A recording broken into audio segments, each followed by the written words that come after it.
Hello on the Rockers. On this episode, it's The Sound of Music with internationally renowned singer-songwriter Chadwick Johnson and my guest co-host, artist manager, and creative himself, Ash Rodriguez, with me, your favorite host with the sassy most. Raise a glass and let the drinks begin. It's On the Rocks. Thank you for being Boulevard. Life is a banquet, and most poor suckers are starving to death. I'd like to propose a toast. This is On the Rocks with Alexander, where I drink with your favorite celebrities as we talk about fashion, entertainment, pop culture, reality TV, and, well, that's about it. So pop a cork, lean back, and raise a glass to On the Rocks. Fasten your seatbelt. It's going to be a bumpy night. Lord have mercy, buttons and bows and pantyhose, On the Rocks podcast, the place where we're too glam to give a damn. We've been away for a few weeks. I have to tell you, we've been traveling from coast to coast, literally in a week. And New York, we're coming for you in March. I have some exciting news I'm going to share with you. But we're coming for you. As I always say, follow us on Twitter, but I'm not going to say that this week, because what the hell is going on over there? Needless to say, we are staying away from Twitter. And Facebook blocked me for a joke I told 3 years ago that it had... I won't even tell you the joke because it's so stupid and I want to get, blocked again. But 3 years ago. Meanwhile, there's hate speech flying around social media. Good job monitoring, what's important. Thank God for that. But now we're on TikTok, so you can find us on TikTok. So like us on Instagram and TikTok at On The Rocks On Air, and on Facebook, On The Rocks Radio Show. Send me an email. Book me for a pride, wedding, funeral, quinceañera, bris. I will show up and host it. Info at ontherocksradioshow.com. The show is presented by Straw Hut Media. You can watch and or listen to our over 300 episodes at ontherocksradioshow.com. Watch us on Apple TV, Roku, Amazon Fire TV on the Outlet.tv app, Facebook Watch. We are streaming with pride on SVTV and on Channel 31 on the East Coast. Lucky you, East Coast. Okay, let's get the show on the road. My guest co-host today, who has had clients on the show, but he has never been on the show, Ash Rodriguez, no relation to me, by the way, is founder of Ash Management, LLC, Los Angeles-based artist manager for pop recording artist Onyx, as well as a creative himself with makeup artistry and cosmetics. He earned a Master's of Strategic Public Relations from George Washington University, and he has been able to not only directly manage the artist Onyx, but also strategically scaled the Onyx brand into a viable, recognized, highly functional business. He's originally from Monterey, California. He's a fancy baby. And he's an inspirational example of the popular phrase, move to LA to chase your dreams. And this is just the beginning. Please welcome Ash Rodriguez. Well, thank you for having me. So excited. Of course. And you've been in the studio like how many times? Plenty of times. Plenty of times. Get closer to the microphone. There we go. Plenty of times, but, the better looking Rodriguez is on. I was going to say, we're going to start like the cool Rodriguez Club. Tony, can you make the video behind me move? I said don't F it up, and look, minute 4. We're going to talk about the industry, the music industry tonight, from the business side, but also the creative side with Chadwick. But I want to talk about what it's like representing an artist that is non-binary. Like Onyx is very artistic. I think we have a picture of Onyx. And you yourself represent many sides of the whole masculine versus feminine brand of sorts. We see a number of celebrities that are coming out as non-binary. We see straight cis men on the red carpet, pop stars, Harry Styles, whatnot, wearing skirts and nail polish and such. I want to know what kind of obstacles you face as a manager for a non-binary artist. What's really happening in the music industry? Is it being accepted, or is there still some, kind of pushback? I feel like we're getting there. And a lot of times, especially, Onyx helped me come out as non-binary. And when folks hear they, them, they're like, oh my gosh, that's still the new normal. We're trying to figure it out. It's a lot of work. As an old generation gay, there was gay, straight, and ha, he's bi. And now it's we have all these terms. So I have to tell you, it is a struggle for somebody like me, but it's a fascinating conversation. Yeah, it's something that it's a lot of times we have fans all across the board. Yeah. Palm Springs Pride, where we were just at, we finished and we were walking around and every age group from 13 up to 222, it's Palm Springs. And it was just, I don't think we've really faced any obstacles. Onyx is such a creative and such a genius when it comes to music that we really haven't had any issues because of who Onyx is and what he means to me personally as one of my best friends. But also, he's really translatable to everybody. We haven't really faced any obstacles, to be honest. And it's funny, you hear the term non-binary and you instantly think of certain assumptions, and you look like somebody like Onyx. He's very masculine presenting in terms of his voice, and the music is darker and edgier, and then he's like in pink latex. There's that exciting kind of dichotomy. Yeah. That's happening. But do you think it's limiting to embark on a career as a non-binary? Like, is Onyx limited to like, okay, well, he'll perform at Prides, but where's the mainstream kind of crossover? Is that an obstacle you guys have? Honestly, I don't. We haven't found any obstacles. His music is so translatable and so relatable to everybody. He has a past. Shares his past of drug addiction up until where he is now. With the year and a half that we've been working together, the journey has been remarkable and humbling and fun. And it's coming out as non-binary earlier this year, like it was not really, the fan base really didn't change. So we haven't really found any obstacles. Girl, working with a good friend, I'm just like business and personal, because it can get muddy. No, actually, Onyx and I are both really type A people, so we really don't have that issue. We have, creative versus manager. And so it's like, we talk all the time. We FaceTime all the time. We just make sure that the brand is always where it needs to be. And we really haven't found that crossover. Well, so we trust each other. Yeah, well, that's the biggest thing in this industry. And we're going to talk about how important trust is, because not everybody in this industry is trustworthy. Yeah. Very lucky, very lucky. And you've had a transformation on your own in sorts. If I stalk your social media, which I have, and I go back years, there's you in like a sweatshirt and jeans, and I'm like, who's that Pacific Sunwear boy? Like, what is happening? And then you look at you now, and you've even talked about your transformation and kind of journey. How would you classify your brand now, and what kind of started you on that journey to the brand that we see before us? It's just really just a lot of times when I started with Onyx, it was just saying yes to things, doing new experiences, finding new things.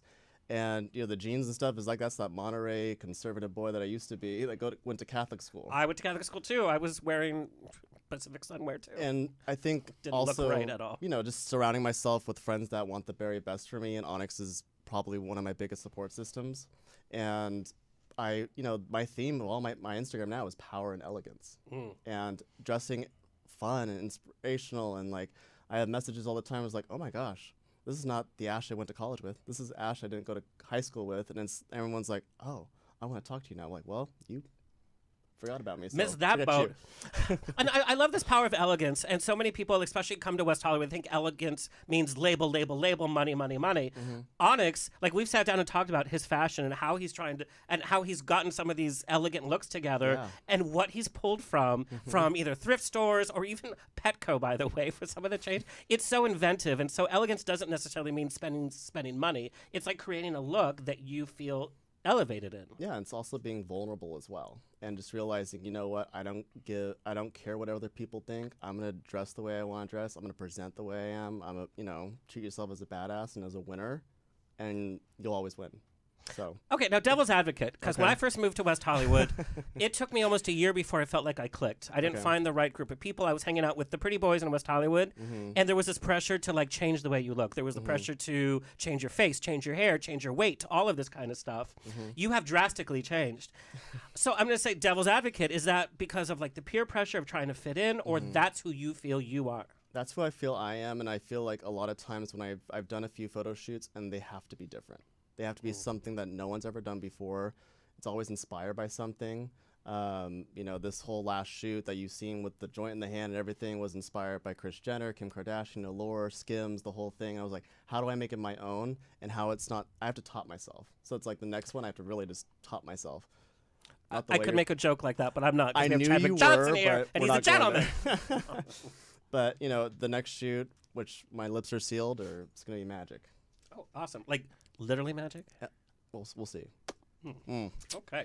Well, I'm glad you're here, because you're going to offer your insight from the manager's point of view in terms of the business side, the creative side. There's so much that happens before a single is put out, before a performance happens, and you know full well. Yeah. So you're going to offer your insight. So without further ado, I want to bring on, because his guests or his fans are chomping at the bit.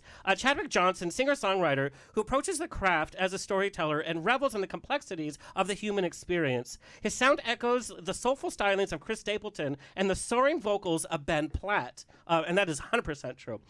Performing both nationally and internationally, his acclaimed concerts have been enjoyed by audiences at venues including Chelsea Table and Stage, Birdland's Jazz Group, Feinstein's at Vitello's The Purple Room, Catalina Jazz Club, and the prestigious Smith Center for the Performing Arts, where he recorded his live album, which is a must-see, live in Vegas. He was recognized with the Hollywood Music and Media Award for Song of the Year and experienced a dream come true when he collaborated with the legendary producer, Mr. David Foster.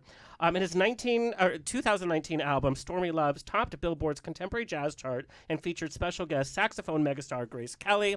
And his critically acclaimed single, Remember Love, co-written with Hollywood actor and songwriter Kalani Capo, explores the haunting effects of Alzheimer's from the perspective of a loved one. We're definitely going to talk about that. Proceeds from the song are donated to research for brain health. Chadwick returns to SoCal, all you SoCal people, at Feinstein's at Vitello's on Tuesday, November 29th, for a holiday concert in celebration of his upcoming single, It's Almost Christmas, which... towards the end of the show, we're going to take a little sneak peek at. He will be joined by the brilliant Todd Schroeder at the piano. We know Todd is a big friend of On the Rocks, has been with us a number of times. Chadwick's new album, Unbreakable, demonstrates his songwriting prowess, showcasing 12 captivating new songs, recorded in Nashville, by the way, and we're going to talk about why that's significant. This is perhaps, as a fan, what I see as his most intimate album ever. And here's a morsel of goodness from Unbreakable. You can't break me, 'cause I keep on keeping on. I keep finding my feet, I keep going strong. Oh, I'll always be, said I'll always be unbreakable me.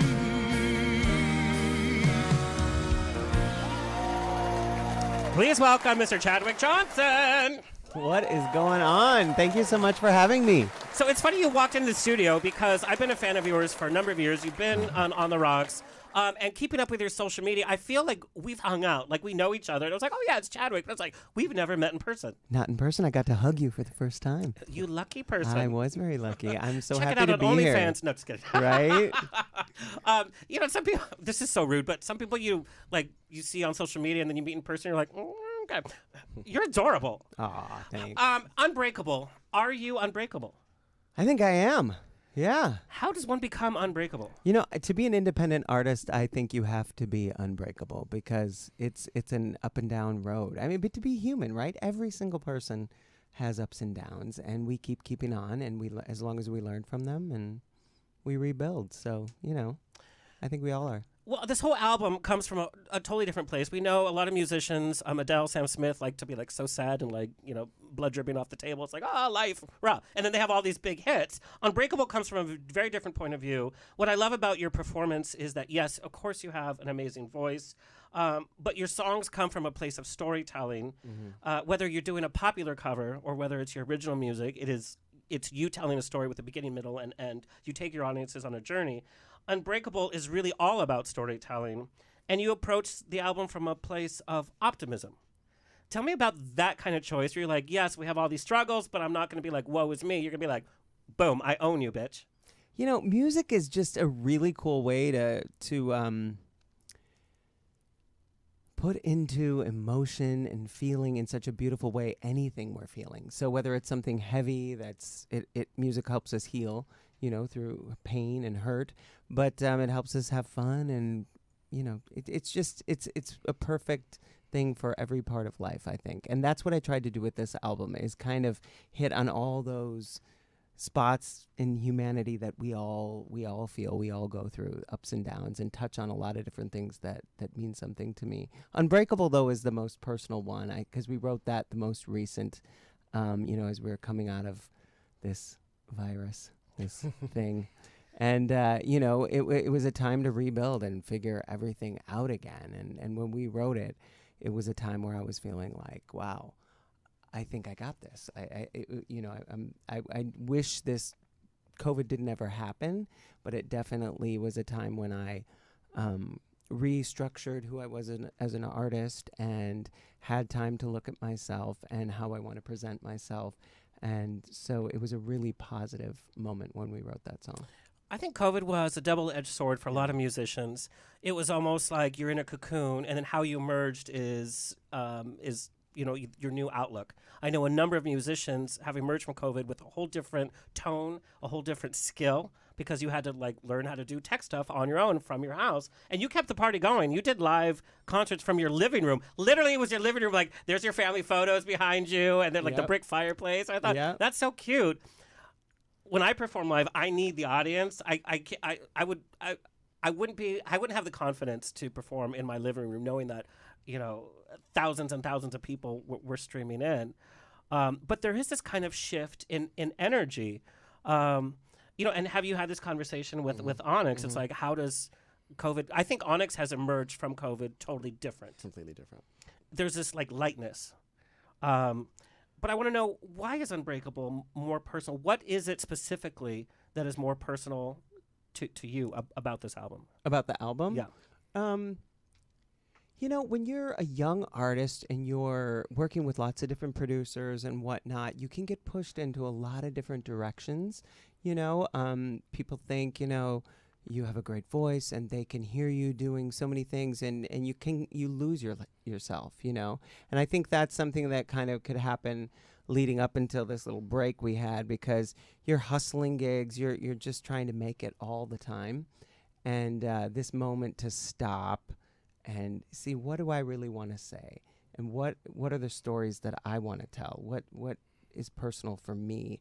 And I think we really captured that with Unbreakable. I mean, we wrote, there's a song on there for my mother that I've always wanted to record, just about when she lost her husband. It was very sudden, my stepdad. And I wanted to share that. It's about, it's called I'll Hold Your Hand, and it's about just being there for someone when they need you. That was one of my favorites. Oh, thank you. Man. Thank you. So there was that, and then there was happy songs. We wrote a song called Meet Me in the Sky that was really about kind of our little fantasy of what it would be like when we all came back together with live music. And so it's upbeat, it's an anthem, and it's music bringing people together. That is why I'm a singer, because I love the way music brings people together. Well, your Live at Vegas album certainly encapsulates what it's like to see a Chadwick Johnson concert. I mean, you're sold out for good reason. You are a performer. On top of the storytelling, I mean, you energize the audience. What was your first live performance after COVID? We tiptoed into it in Vegas, so there would be you play in a larger... Well, and Vegas was like Florida. They're like, what COVID? Well, a little bit. But, there was there's some larger venues, and they could do smaller supper club style things. Yeah. So it may be a room for 250 people, but they were seating 80 people really spread out, type of a thing. So we kind of eased back into it with that. But do you remember the first time stepping back on stage and there were actually people No masks, anything? Yeah. Oh, there was masks. Yeah, okay. There was all. Yeah, it was. Yeah, it was. I went back to the Italian American Club, which is one of the first places that ever gave me a show in Las Vegas when I moved there. Yes, and I hadn't played there in a long time, and I'm actually going back there December 1st to do a birthday/holiday show, and it'll be the first time since when we came back from COVID. So, and they had that big room. It's like a 250 seat room, and we could do it with 80 people really spread out, and we didn't make any money, but it was great, and it was very emotional to get back, and there's nothing like the connection of live music. One of the things I love about it is looking out and seeing people from different walks of life, different types, different politics, different everything, and you see them together having a great time and just connecting over these human topics that music is about. Well, I think that's the key. We're talking about LGBTQ programming and how aggressive sometimes it can be. It's like there's power in song of bringing people together. That's why we had anthems like We Are the World. I mean, it brings people in. People forget about their political differences. They forget about their class differences, their racial, sexuality. I mean, everything comes together. There is power in music. Definitely. And I think that was one of the biggest when I look around the world and see how divided people are, and we all take sides, we all have our opinions, but at the end of the day, we're all human. And when you get down to the simple, pieces of what we each need each day, I mean, I just hate seeing people so divided. And that is what I love about music, is the way they come together. And I think that's since COVID, that's kind of my dream, is to really look at ways I can positively bring people together. In your audience, your fans are very diverse. It's not just one for set sure. thing. Yeah. From across the nation, even when you perform internationally, very, very diverse. We had Michael Feinstein in here, and he recorded his last album in Nashville. And he was, even Michael Feinstein, who's such a consummate musician, said this totally took him out of his comfort zone by recording in Nashville. You recorded this album in Nashville. What does it mean to record in Nashville? Because people are like, well, it's just a different location. But it's not just a different location. Can you share a little bit about why Nashville and why it was so monumental? Well, I think, you were asking about what I wanted to do with this Unbreakable album, and I wanted there to be like an organic realness to it. And so from the musician standpoint and the arrangements, I wanted it to be timeless. So I didn't want to use a lot of sounds that would go out of date quickly. Yeah. As an independent artist, we record something, but it takes us a year, 2 years to get it to where it's going to go. It takes time. And so in the past, when I've used a lot of programming and whatnot that I really loved in the moment, then by the time I get it where I want it to go, it's like outdated. It's, last year. So I really was going for a classic sound and instrumentation, and nobody does that better than Nashville. And so what's so cool about the way they record, or the Nashville way, is they record all live in the studio, all at the same time. Guitar, piano, bass, drums, everything. And they're so fast. They do it in like 1 or 2 takes. Yeah. I mean, they never have heard my song before. I mean, the one guy who arranges everything, the bass player, he goes through it all with me over a Zoom call. Then I fly in. I show up in the studio. They listen to the song, 3 minutes, a piano vocal that I did with my pianist, on an MP3 recorder, nothing fancy. And they go in there and make it sound like what you heard in like 1 take, couple overdubs. So it's a really cool experience, but I was really nervous because I was singing all these scratch vocals to them for them to play to. And you got to be on it. They don't make mistakes. So I you got to be on your game. I listened to Unbreakable, and you can hold a freaking note, man. Thank you. Well, 100%. But I would talk about, you have this whole established career. You step up, you can sing, like, what's the arrangement? What key is it in? Okay, but I got it. But then you step in to Unbreakable, which is probably your most intimate album, like we've talked about. And then you have all this pressure of all these musicians that are just like, okay, next. Yeah, I was very nervous. I went there twice to do it. I did it in 2 shifts, 6 and 6. But the first time it was pretty nerve-wracking, but it was awesome, and I love the way it turned out, and they just do a great job. The second time I came back and did a lot of my vocals in Vegas and LA, because it's easier to wake up in your own bed, and So how did you deal with the nerves when you walk in? And this is true for any tense situation you walk into, where you're like, I've done auditions where I just like freeze up because I'm so nervous about who's in the room. Right. And then something just shifts in your mind and you're just like, all of a sudden what was that kind of moment where you were just like, you know what, this is my album, I own this. Was there a song phrase, or was there a moment in the studio that you were just like, okay, I'm good? Yeah, I mean, I think the first song was probably a little nerve-wracking just to see how it was going to go. But, I mean, I sing for a living, and this is my life. So when I get in that moment, I'm just going to go for it and be in the zone. And, and they're gracious, if I made a mistake or two. Yeah. I just think it's very, not cute. That's such a stupid, weird connotation. But I think it's adorable. That's even worse. That such a consummate musician like yourself still gets nervous and excited. I think when you lose that, then, because stage is home for you. That's like, but it's good to get, though, a little amped up. 100%. Like, I think, we all get in our rote with our career, and I think COVID kind of made us all like, and then we forget about the passion. We forget about you know, the journey we're on. And so it's fun for you to share that excitement. We should never, ever lose that. You know, and I think that was another thing, not to talk about COVID, but that we got when we went back to stage, and it's been so long, to never take it for granted. Yeah. You know, because you get those gigs that sometimes you're like, oh, it's another gig, you know. But this is what I love, and every night I have the opportunity to connect with people like that. I need to make it like it could be the last. And when we talk about trailblazers in the music industry, we talk about like Judy Garland, Frank Sinatra.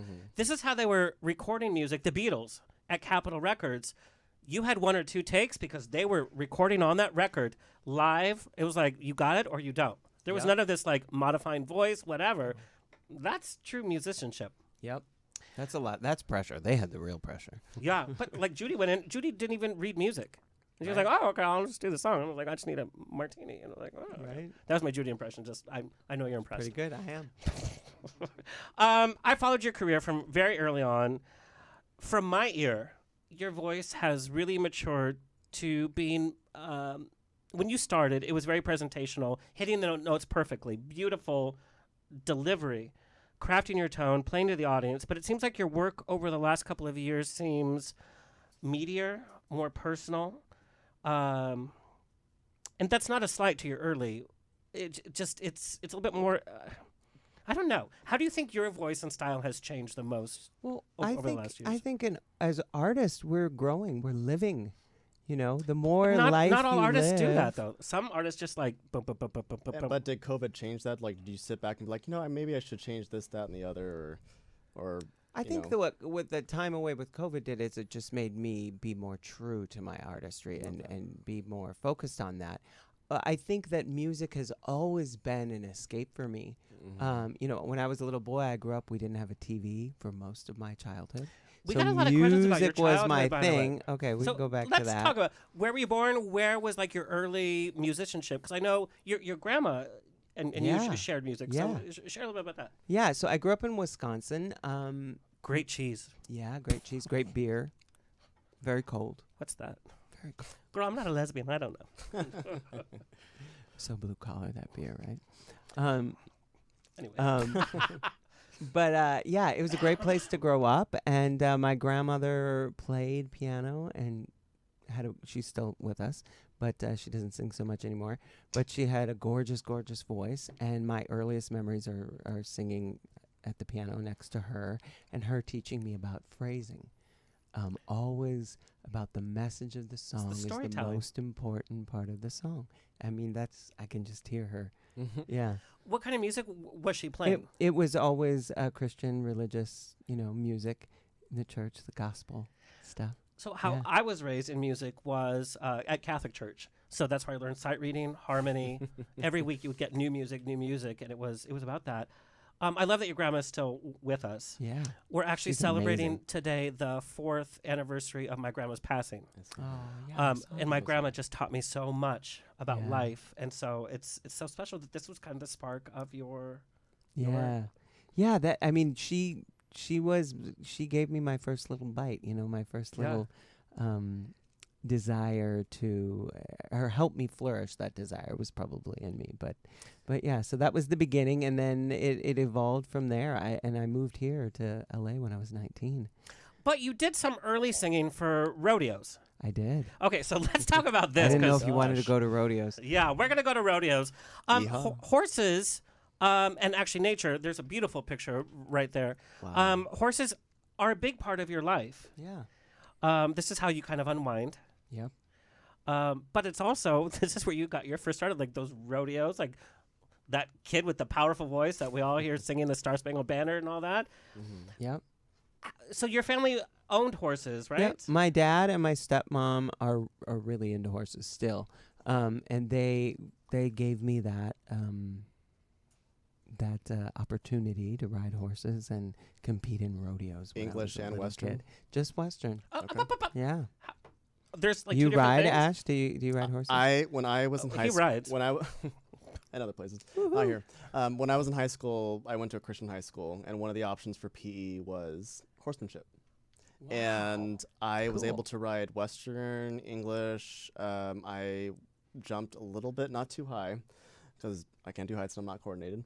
But no, it was. I still miss it. How awesome that they had I that had at no your clue. school, like for PE. Monterey, though, right? Yeah. Yeah, horse is a big thing in Watsonville, Monterey. California, folks. Wow, that's awesome. It was fun. It's and I miss it all the time. And now everyone's looking at me like, oh, maybe I should have seen it then. That I was gay, but Well, no, but like the rodeo, like, is a whole different. it's a whole different thing. Yeah. It's a whole It different is. thing. It is. I And got kicked in the head at 5 years old by a horse, so You I've hated did? horses. I'll buy glue just to spite them. How and I'll did just that leave it in. happen? I think it was like a stupid farm or something. I mean, I'm so uncoordinated and I hate outdoors and nature and everything. So the horse probably knew that, but it was an awful experience. Yeah, that's dangerous. Yeah. Bitten Maybe by a that's horse, affected too. who I am Yeah. today. Yikes. But that's what songs were you first singing when you got booked for doing rodeo stuff? I was at that point. I was into country music. I mean, I love country I music. saw that. We know that Yeah. country music is the #1 storytelling genre Yeah. out there. Yeah. Above jazz, above pop, everything. It's the best storytelling. Yeah, I really was into like the Judds and the bluesy country stuff. Yeah, Oh. Dolly Parton. Oh, I love her. I Yeah. recognized that a lot when I was listening to Unbreakable. It was like it's a fusion of like country, jazz, blues, pop, a little bit of pop maybe. Cool. It was just oh my Cool. gosh. Thank you. Yeah, and the Nashville thing probably didn't hurt, right? No. To get those guitars going. Yeah. Yeah. But let's talk so- about being shaped by the rodeo and the horse environment. We know rodeos are very machismo, very manly, even with the tight jeans. It's still very like masculine of what a man should be. Yeah. How did you kind of juxtapose that with a career in singing, also with your own sexuality? Yeah, I mean, it was probably. I mean, I think. If you're gay, Well, it a dream come probably is true. always but it's always probably tricky. I mean, maybe not so much now, Hmm. but I mean, for a lot of people from wherever you're from, I mean, it's tricky to figure that out. I know that my rodeo friends have always accepted me 100% and been really, really cool with me. So I can't say anything bad about that. Do you have some of their phone numbers? Right.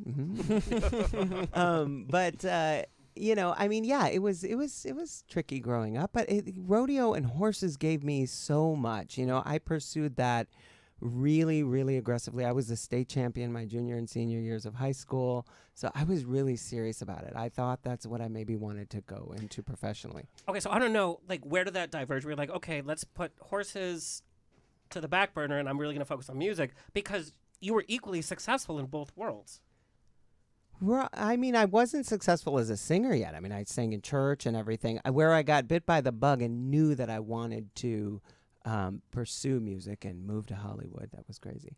But was singing the national anthem. One of my rodeo friends, Susie, she heard me singing while I was saddling my horse, and she was like, "Oh my gosh, you can sing! You got to sing the national anthem." And I started doing that, and I think that's where I realized the power of like how many people you can touch with music, and some of these tough old cowboys, that don't show a lot of emotion, maybe kind of choke up when I sing, Yeah.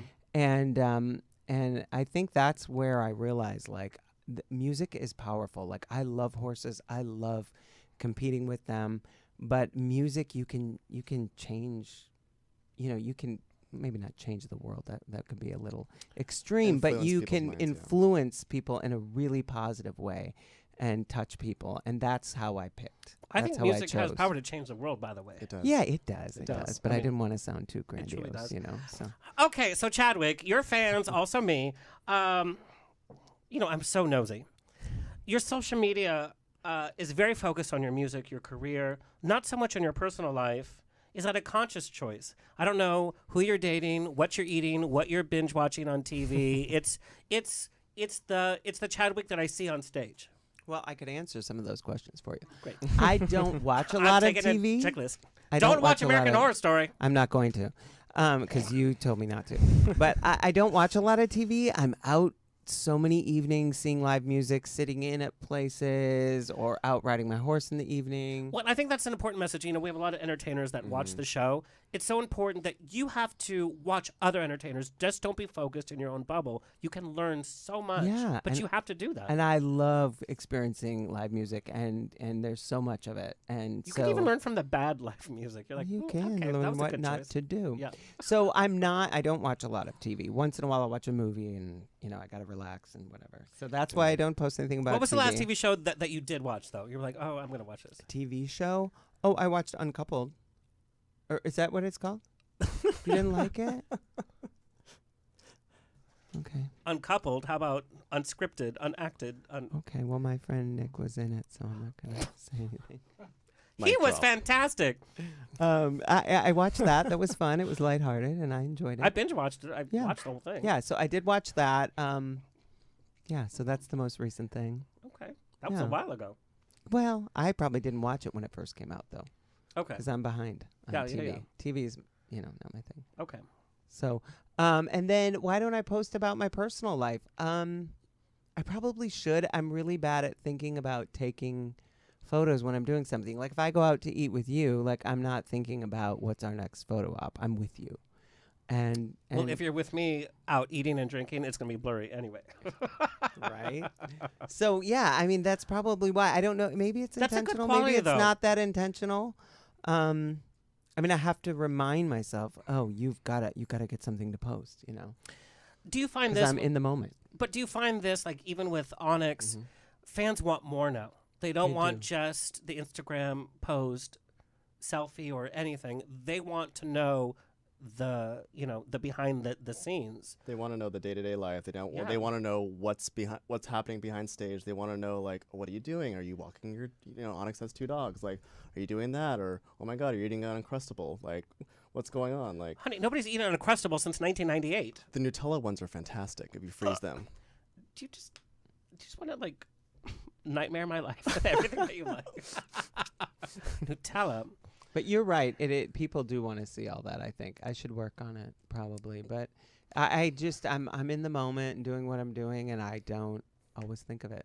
I think, you were asking earlier about obstacles and stuff like that. I think a little bit about our vulnerability and coming out as non-binary and, like, just opening up to the struggles that Onyx has had in the past and current and whatever's happening onto their day-to-day life has really, like, made us, as a brand, more relatable to every age demographic I was talking about earlier, from, like, 13 to, like, 255. Like, people are so, like, music is so translatable and people relate. So, Yeah. And like streaming services, I know artists are making less and less money. right. Like putting out an album, zero money. The only money that's coming in is touring or merchandise. Exactly. And if you're with a label, that's even worse, But because all these songs are now available streaming, our younger generation is now listening to songs by Judy Garland or Frank Sinatra or Nina Simone. And so I think this is the only benefit of that.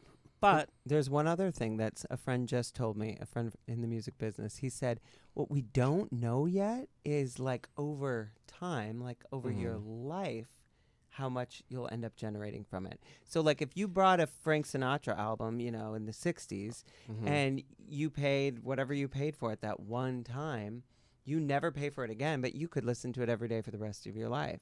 Whereas, like, that same album now, streaming, like, maybe over time, maybe it'll end up being more. I mean, We don't know. Bette Midler But got a it check from could be. Spotify for like $2.35 for I know, a year. Wow. That's Bette Midler, and she's one of the top listened I artists. think it's like 1 million streams is like $1,200. I think that's what it is. It's not a lot. Okay, we got this from one of your fans. What kind of music are you listening to when you're not on the clock? Ooh.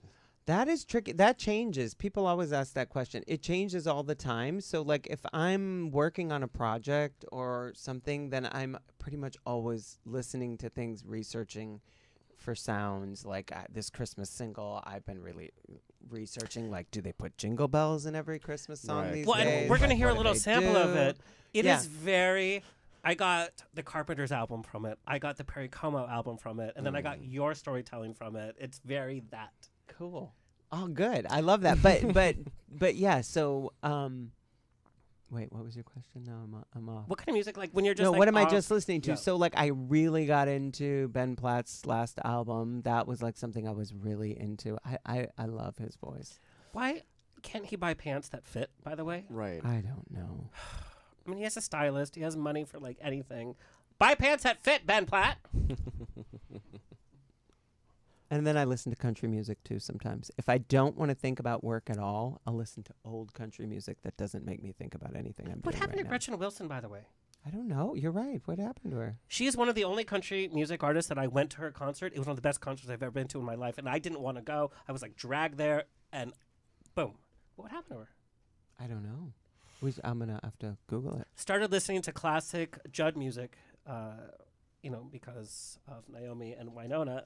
Amazing. Amazing. Okay. Another question. A big part of your library is singing some of the pop standards that the audiences love. How do you keep your finger on the pulse of what your audience wants, but also what the kids are listening to?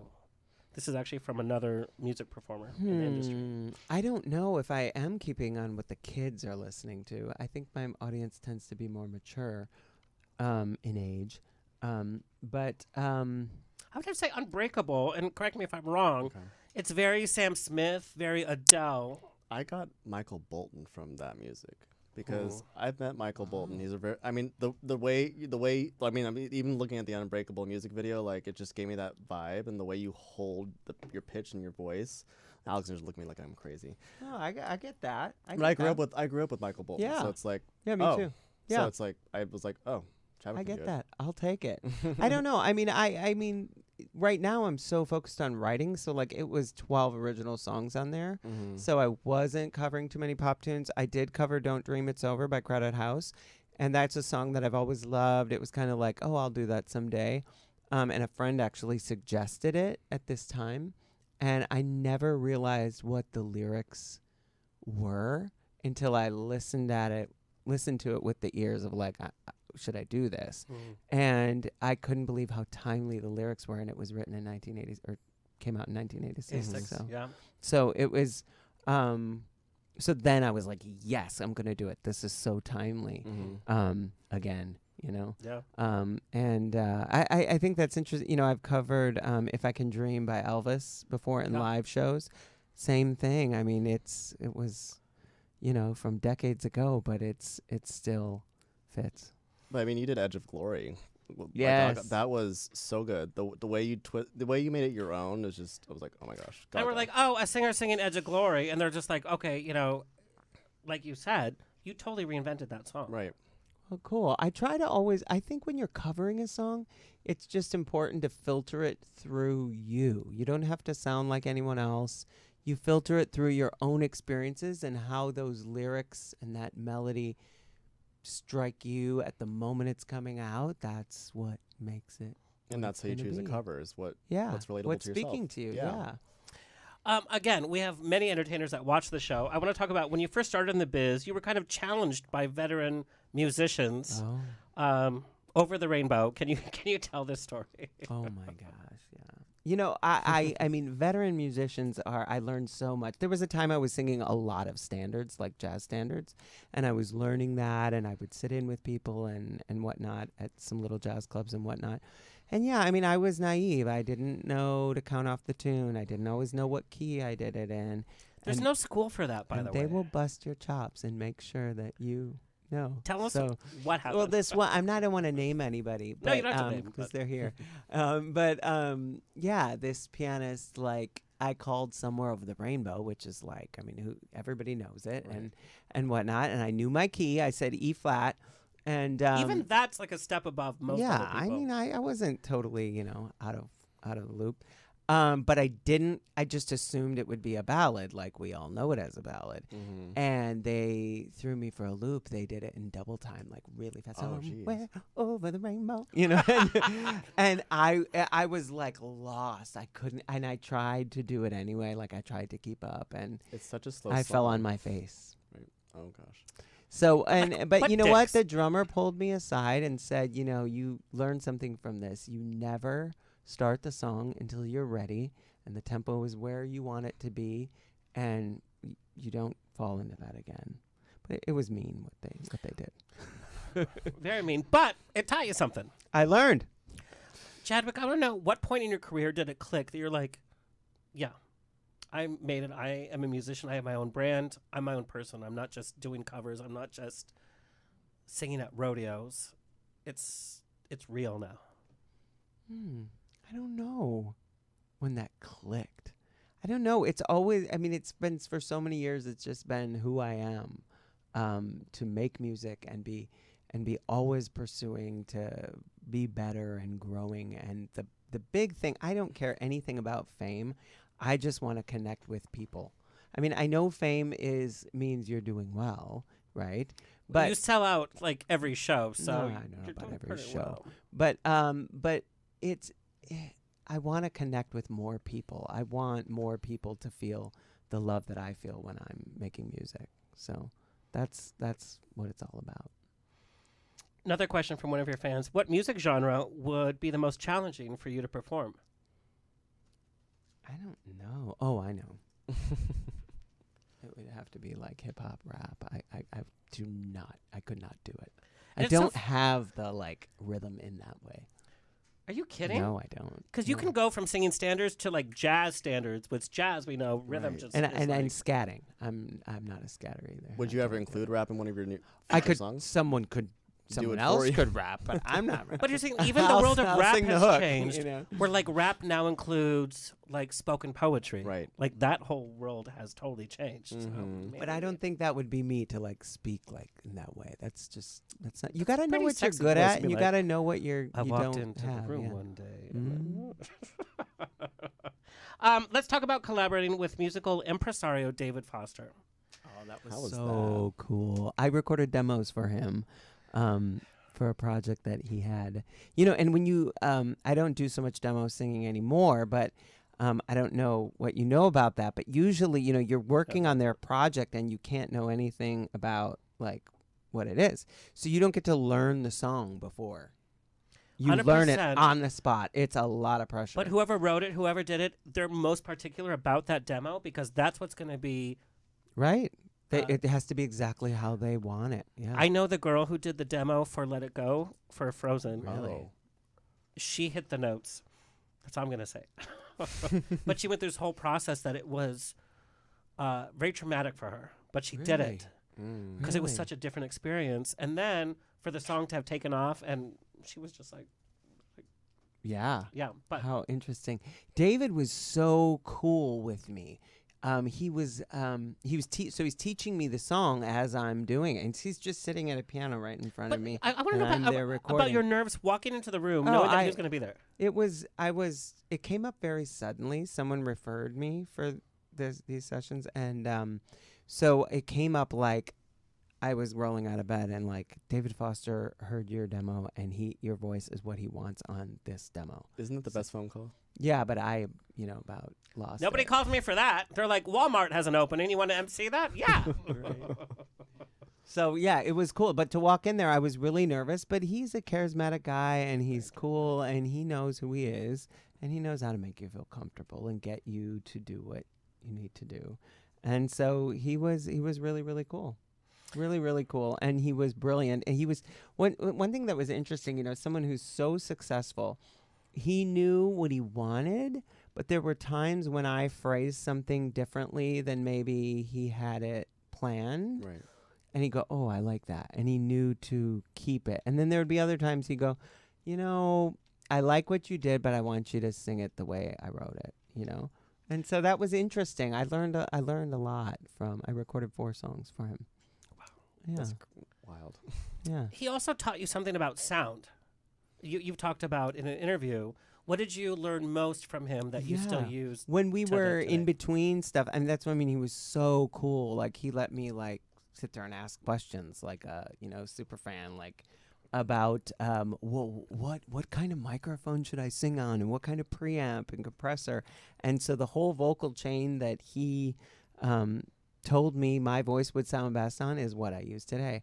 I wrote it down. I was like the mic, the preamp, the compressor, and it's exactly what I use. I went and tried them, and he was right. It's my favorite. Were you favorite able to thing. like interject and be like, hey, David, maybe I was thinking about doing it this way, or you were like, For his demos, no. The trick for me and why I don't sing demos so much anymore is I kind of have my own way of approaching a song. Right. And a lot of times, they want you to do it exactly like something. And that gets tricky for me.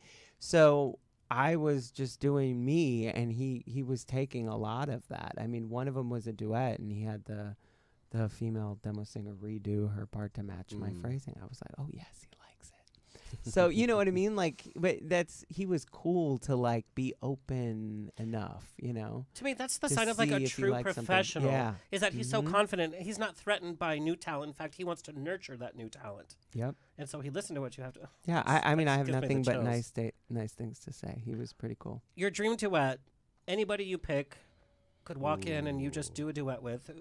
Who is it?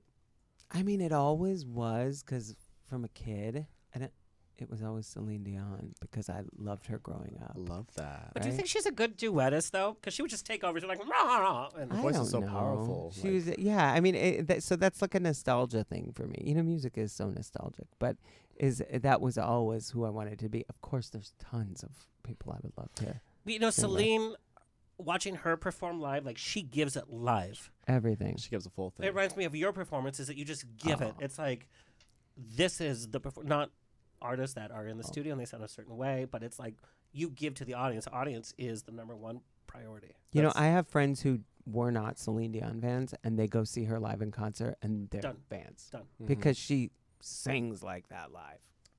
Chadwick, we have so many other questions for you. I'm going to interject my own. Your collaboration, talking about your song, Remember Love, talking about being very personal, dealing with Alzheimer's.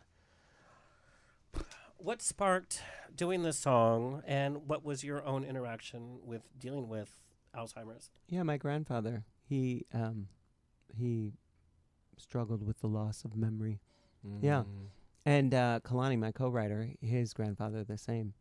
And so we both have very personal stories. I mean, to watch someone lose themselves and it's someone, especially when it's someone you look up to that is so strong and charismatic. Yeah. My grandfather, he's like the mayor. I'm not literally, but I mean, everywhere he went, everybody loved him. You could never get him to say anything negative. You asked him how he was. He was always wonderful. And you see someone like that, you look up to them growing up, and then you see them start to not be able to remember, who they are. And so that's what inspired that song.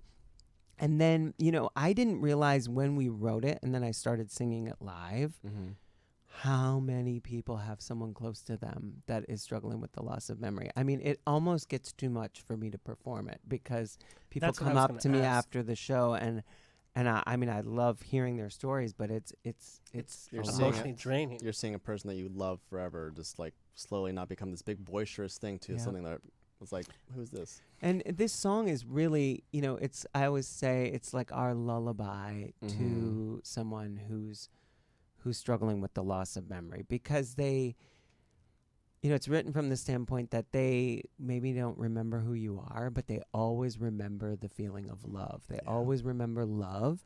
And so when you're with them and they don't remember you anymore, but you're showing them love, they still feel good. They still remember that. And, it's just a very hard disease to deal with. But, that music, that's why we wrote it, because it can raise awareness, and it can hopefully comfort people that are struggling with it. It's really tough on the caretakers, so. Yeah. We're talking about my grandma's anniversary. She suffered from dementia, Alzheimer's, for the last 10 years of her life. And from one day to the next, my grandma was taken away from me, and my mom was her caregiver. So the song is just, it's like bittersweet, but you're able to like let your grief. Yeah, that's what music does. I mean, people say, oh, you don't listen to a sad song, but it helps you process what you're feeling.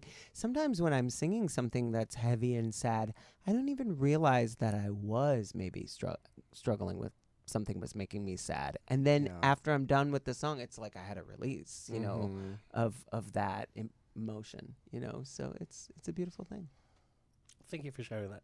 Yeah. All right, let's talk about the holidays. Oh, here they come, ready or not. Oh gosh. We have so Do many you have other your tree fan up yet? questions. We're going to have to do a part 2 because we have many fan questions. One of your fan questions, it's from a gay. Would you ever move back to L.A.? He's very concerned about you living in Las Vegas. I don't know if I could afford it anymore. He might pay. I know him. Oh, hey. I'm back a lot. My co-writer has an extra room, so I get back here quite a lot. But I don't know if I would live here again right now. But I never thought I'd leave 100%. Like, I never thought I would move out of LA. So you can never say never is what I Let's quickly go to living and performing in Vegas, because Vegas has become your loyal family. Whatever show you do at the Smith Center, which is huge and beautiful, sold out. Your fans are there. What is so special about Vegas that you feel like this is home now? I think that the local community of people that follow live entertainment are so loyal to it. I mean, they show up and they go out all the time. And that's really, really awesome. I don't see that as much in LA, and I think it's just because of the traffic. How can you get across town to that?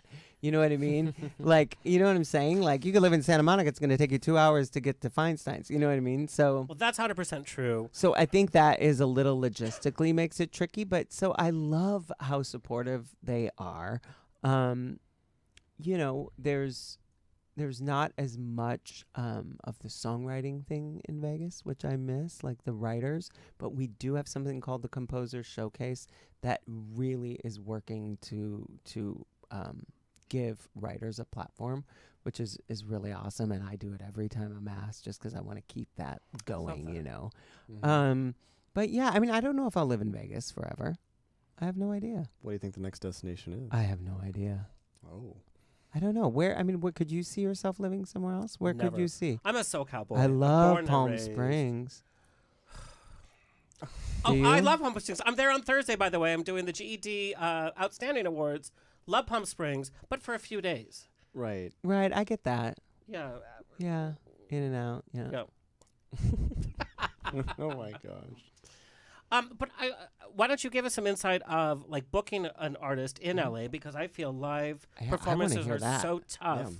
to book or to get the audience there. It's like, what's the issue in LA? I think it's just there's so many creative minds in Los Angeles, and it's like, who is up and coming? Who can we put into a venue that will make us, or sell us out of tickets, or who can sell us the most? And so there's just so many things that that I deal with as a manager for bookings, and so it's just a matter of where would be the audience that's perfect for us? Is the venue good enough? Is it the way Onyx wants to see it? Because at the end of the day, it's his brand or their brand, and so it's like, how do I make sure that where we're booked is where we get the best audience, where we can spread their music, and it's like we have all these streams. Like, how do we play at a straight club versus a gay club? How do we play it for Pride versus a random speakeasy? Like, there's a lot of struggles, but there's just so many creative minds. Like, where do we get booked next? Well, and here's the thing: is like so many live venues are closing, I know. Yeah, which is so sad. It's like, okay, how long is your set? We went through this. I'm not going to name the Pride. We were both there. right. Pride is supposed to give voice to an artist. You book an artist, their song better be played. Cutting an artist off after a minute What? was inappropriate. But it's it's the curfews and stuff. That's one of the struggles, but you also take it with the grain of salt. It's a lot of when we perform, and it's like, okay, are we doing the best? Is the biggest audience? Are we doing okay? Do we have everybody?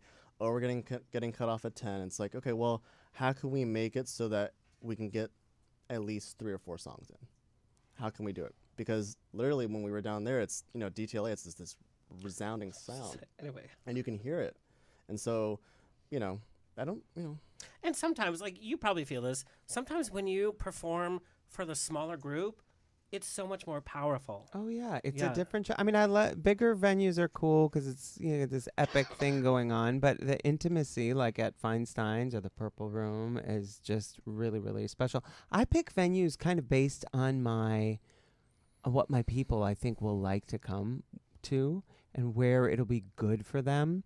You know, I could love a venue, but if the venue messes it up and my people hate it, I can't go back. Well, Doesn't matter how much I like playing there. But it's also learning stuff too. It's like we've run into so many bookings that, you know, sometimes they don't come out the way we'd like them to, but we just learn from them. It's just a learning experience. It Yeah. really is. Well, I can't wait to see you at Feinstein's. I'm so happy you can come. And it's That'll going be to start great. out. So I listen to Christmas music.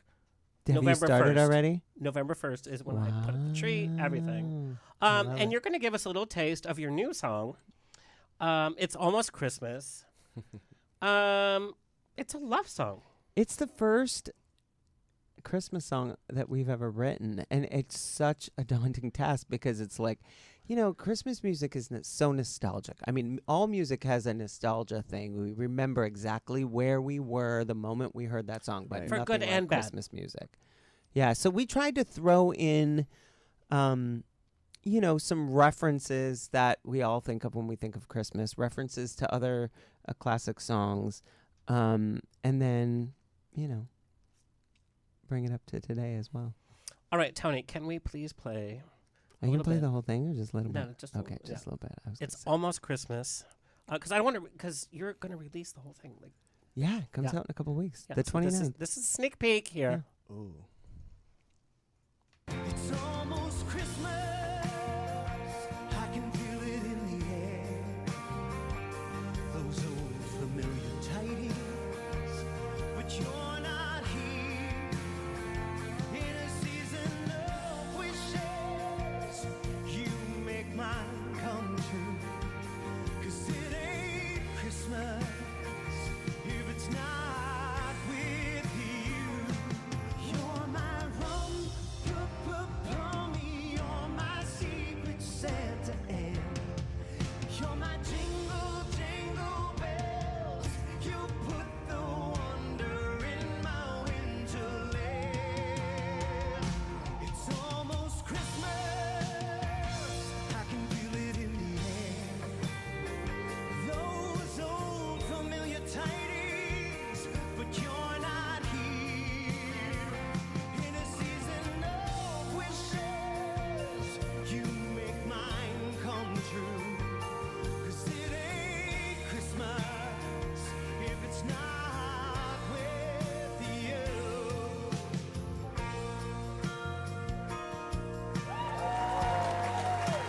That was a little sneak peek that we got a little advanced to. Wow.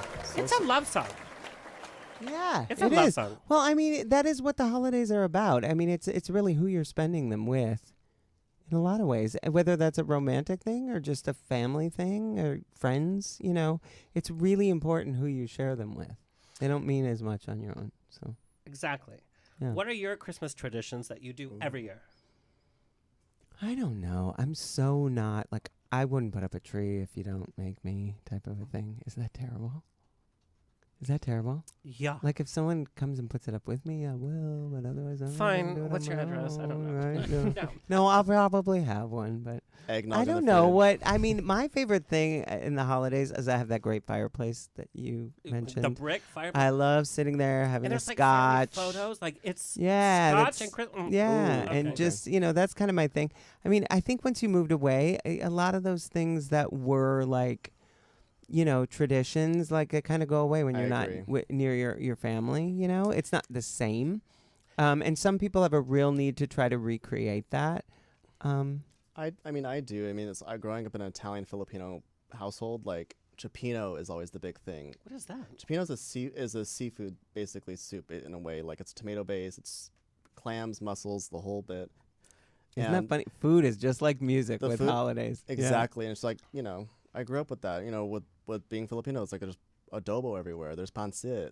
You know, there's lumpia. There's sinigang everywhere. It's like food brings us together, and like I do that to remember. Like my grandfather passed a few days after Christmas, like 20 years ago, and like I always make like salmon with, you know, just something he would make. And so like food, some of those traditions, like a tree. I forgot about a tree last year. Forget the tree Right, right. because, you know, just Yeah, I but- think everybody has their things. You know, yours is food and those type of, you know. and it's Yeah. like, why do we reserve being around everybody all the time? I'm with my family every Sunday. Oh. So it's Well, you're very lucky. I'm You very, are. very You're lucky. very lucky. fortunate. lucky. Yeah. And I have to say, talking about, because I've been talking to musicians about their experience with Christmas. Last week I talked to David Archuleta. He's launching his new Hollywood tour, or holiday tour that's starting in Hollywood. And he's taking away the band. He's taking away everything. He says things are different. Well, My how's he relationship, doing it? Like stripped down? he wants it to be very intimate, Cool. just him, not big band. He says the struggles I've gone through in terms of religion and family and all of this, he says I'm looking at it as more of an intimate, like living room experience, but as a reminiscence. That's perfect for holidays. It is. And so my question homey to you is, like, feeling. you've done so many holiday concerts. How do you keep it fresh? What joy do you feel? Well, I mean, we have 11 months for it to get fresh. You know what I mean? Like every year. It's like there. You know, those songs I never get tired of. I mean, "Oh Holy Night's" my like favorite. You know. Well, you're one of the only ones that can hit that G and then the F. Oh yeah. But I mean, so I love singing them every year again. I mean, but I don't start listening to them really till after Thanksgiving. I'm a little behind you, so I don't get tired of them. Look, I'm You're hearing, right after Halloween. You're really on it already. I am. This year I Guys, was I'm because I had literally to research already stuff. putting out but the lights and music. you're good. I like it. I block it out to the day after. I'm not listening to Rudolph the Red-Nosed Reindeer until after the day of Thanksgiving. 'cause That's I'm how like, I am. It's Yeah. like, But the music I'm listening to is not Mariah Carey. It's like Eartha Kitt. It's Oh, Sinatra. the It's all of that. classic good stuff. Yes. Yeah. Jackson 5 Christmas album? Come on now. Yeah. That's the stuff I listen That's to. a little tough. Oh, gosh. God, we have so many other questions. Gotta pick. We're gonna have to end on this. We have some really juicy questions, by the way. I'm scared. We're gonna have to do part 2. Yeah, let's do it. Yeah. What is your holiday message to your fans? Let's end on that. What is my holiday message to my fans? Just to be in the moment and be with the people you love. I mean, to me, like I said, that is what the holidays are about. And come share some live music with me too. Yes. I got 2 shows, one in Ooh. Vegas and one here. So, yeah, I mean, I think that's really what it's about. Is if you don't have your family anymore or whatnot, connecting with. We all have loved ones. We do. And that's what this time of year is about. And that's one of the great things, like the entertainment music. I mean, once you're done with your shows, it like shuts down. And that's a great thing. You can check out and check in with the people that you love and are important to you. I am guilty of hustling so hard all the time that, you know, I need to stop and take time to reconnect with people I love. Can you say that louder? Yeah. Yeah, we hustle hard. Yeah. You know, and that's good. We have purpose, and you need purpose in life. But people and the connections and who you love in this life is the most important part of it. 100%. And we know people that we've met have become more important than family members who They don't do. accept us or anything. Right, Gus? Oh, yeah. Family. Yep. On that schmaltzy note, by the way, Ooh. tell everybody where you want them to find you and follow you. Well, Instagram's a great place, at Chadwick Johnson Music. My website, chadwickjohnson.com. Website's great. It Everything's always there. has the shows Events, or links or media. whatever you need. It's always funny. People will text you, "Where's your show?" And I'm like, My you're going to God, wait for me to thanks. get back to you, right? So chadwickjohnson.com. I have a show, like you said, November 29th here in Los Angeles at Feinstein's. And then I have one in Vegas at the good old Italian American Club on That's where you- December 1st. Yeah, that was the first place I ever did a ticketed show in Vegas. I think I'm going to do a road trip. You should Let's come do it. out. You're my guest if you want to come. 100%. Yeah, Gus, can we go to Vegas? Vegas trip. December You're 1st. gonna love it. It's like a Wednesday or something, right? it's a Thursday. It's Thursday. Perfect. Even I go better. back from here Wednesday, and then Thursday's the Perfect. show, and it's rodeo time in Vegas at that time, which means the NFR is there, the National Finals Rodeo. You're Dun, going to see dun, more dun. cowboys in tight Wranglers than you can imagine. What if we did, can we do like a rapid fire after the concert, come backstage and do a rapid fire 5 questions with you? Let's do it. Yeah? Yeah, we can do it here or there, wherever. No, but let's do it after your performance. Yeah, after the performance. perfect. Let's do it. My mind will be like mush, but No, let's but do it. I love that. Mm. Yeah, I'll be frazzled. Chadwick, it's so great meeting you in person. Thank you. Likewise. Really, thank you for having me. You are a wonderful interviewer. Door and is always thank you for open. giving me this time. I appreciate you. Thank you. It was Great to meet you, great Ash. to meet you. Yeah. I love Ash, your where music. can we find and follow you and your client? It's just Ash, and I am Onyx, and we have iamonix.com. We have merch, we have everything. You can find our music on Spotify, every streaming platform. So exciting! You should listen to Bonnie and Clyde. It's the most recent one. Cool. Yeah. Check it out. I can't wait. By the way, left hand, right hand. That's no problem. Yeah. Well, that's it, folks. It's always a grab bag of fun here on The Rocks. A big thank you to our engineer, Tony Sweet. Also, our social media clip editor, Alexis Mendez. Coming up, we have spilling some Bravo TV news after their BravoCon. We have pop culture personality Justin Martindale's here. Please like, subscribe, everything. Until next time, stay happy, stay healthy, stay sexy. More importantly, stay tipsy. See you next Tuesday. This has been another episode of On the Rocks. Tweet me and slide into my DMs on Twitter and Instagram at On the Rocks On Air. Find everything On the Rocks for free at OnTheRocksRadioshow.com. Subscribe, like, review, and share. Until next week, stay fabulous.